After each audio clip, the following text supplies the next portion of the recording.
J'espère que vous avez remarqué, les amis, que la plupart des gens qui faisaient des Ito Bachin aujourd'hui se calment petit à petit parce qu'ils ont tout essayé, ça ne donne pas.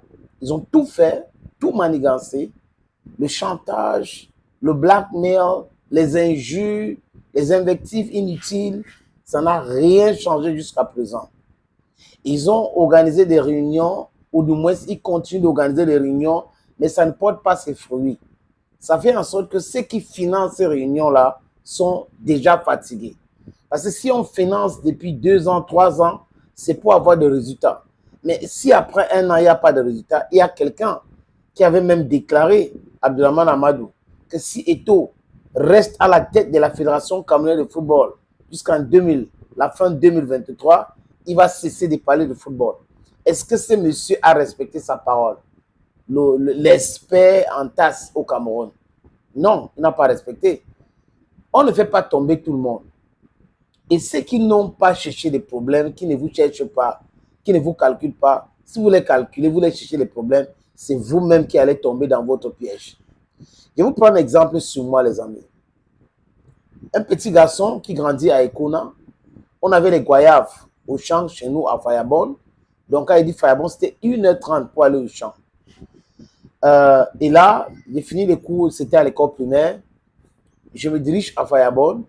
Je suis parti de la maison à 17h.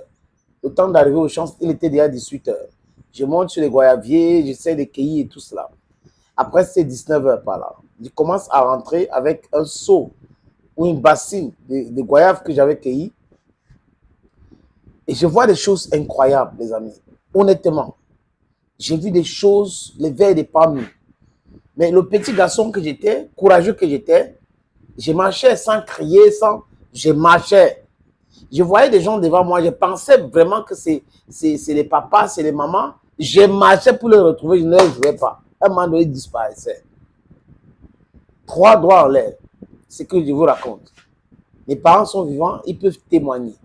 Ceux qui connaissent mon père ou ma mère peuvent les poser ces questions-là, ou mon entourage. Mon père était en déplacement à Bébo, donc parce que je suis une Guy aussi.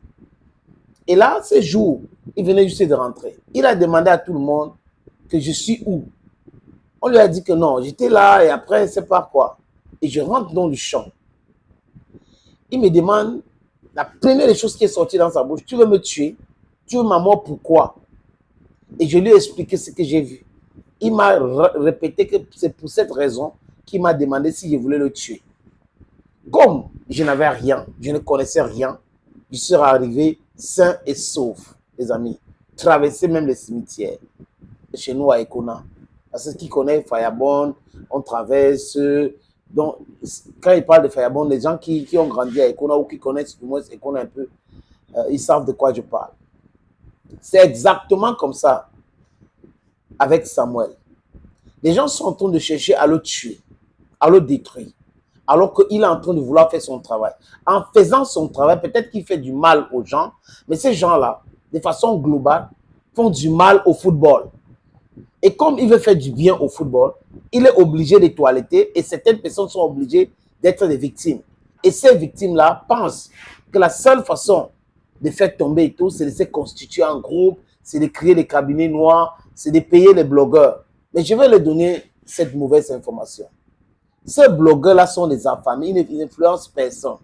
Pour influencer quelqu'un, il faut être dans la vérité et la construction dans la vérité peut convaincre les gens. Mais quand vous êtes dans le mensonge répété, vous ne pouvez, c'est-à-dire que vous ne pouvez pas convaincre quelqu'un. Vous pouvez seulement avaler vos propres vomissures, donc vos propres mensonges.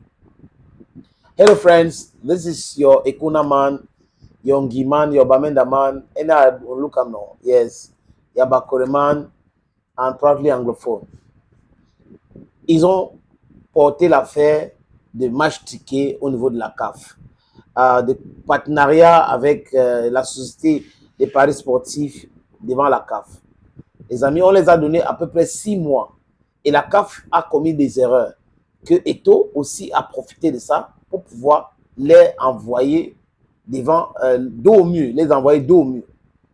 On les a donné 6 mois. Les amis, Je peux vous dire aujourd'hui, avec les informations que je reçois, qu'ils ont fait du ramassis, donc ils sont entrés dans les compotages et tout ça là, c'est des trucs agités dans la poubelle. Et c'est devant le tribunal qu'ils ont allé, devant les juridictions de la CAF. Et ces mêmes juridictions de la CAF savent que la CAF est financée et sponsorisée par des gens qui font dans le paris sportif. Toutes les fédérations, le football, quand vous regardez l'Euro aujourd'hui, vous regardez la Copa América, vous regardez même la dernière CAN, ce sont les sociétés de paris sportifs qui sont les sponsors.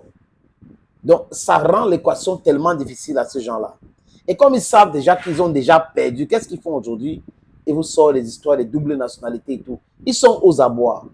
Ils sont aux abois. Ils ont pensé que, oui, on va juger et tout, le lendemain, il sera radié et ils vont arranger les choses. Tel sera président, la normalisation va s'installer. Ils ont même allé décaisser 190 millions, se réunir dans un hôtel avec un footballeur en activité qui est proche à eux, qui a même organisé un championnat avec un de ces personnes-là qui était présent. Mais ce n'est pas comme ça que ça se passe. Si quelqu'un n'est pas là pour vous chercher du mal, chercher à vous détruire, vous qui cherchez à détruire ces personnes-là, vous allez vous auto-détruire. You are doing what? Auto-destruction. That's what they are doing. Donc, il faut attendre peut-être 1 mois à 3 mois pour que la CAF dise quelque chose. Mais là, lui, vont les choses, les amis. Chantage contre Patrick Motsepe, qui est actionnaire d'une société brassicole au Cameroun, trafic d'intérêt. Donc, il y a toutes ces choses-là. Vous pensez que Patrick Motsepe va chercher à mordre son propre doigt? Non, ce n'est pas possible. Les complexités de cette histoire, ils ont pensé que c'était trop facile. Mais aujourd'hui, les amis, regardez bien leur blog. Ils ne parlent plus de ça. Parce qu'ils ont compris le message. Et ils sont maintenant dans quoi? Dans la distraction totale. Double nationalité passée, paris sportif là-bas, telle chose ici. Ils ont fini avec les histoires. Il est pauvre, il n'a plus l'argent. C'est fini. Parce qu'ils ne peuvent pas prouver. Ils ne peuvent pas. Ils ont voulu parler de détournement, a fait ceci, détournement, a fait cela, les amis. Jusqu'à présent, vous voyez que rien. Ils n'ont pas de preuves. Ils sont dos au mur. La réalité, c'est que quand quelqu'un vous dépasse, le carré est bas. Chez moi, quand quelqu'un me dépasse, je laisse tranquille et je ne cherche pas les gens. Je ne cherche pas le palabre des gens. Non. Si quelqu'un fait bien, il faut apprécier et tu traverses. Même si tu as des problèmes avec X, Y personnes, s'il fait bien, il faut apprécier. Ça t'aide. C'est-à-dire que c'est la maladie, le stress. Non, il n'est pas essayer de déconstruire la personne. Quelqu'un est riche, quelqu'un est célèbre, quelqu'un a le pouvoir. Ce n'est pas Dieu donné. Je répète, ce n'est pas Dieu donné. Donc vos histoires de la CAF là, ça va attendre encore, les amis. Ils dorment mal, très très mal. Thank you friends and bye bye for now.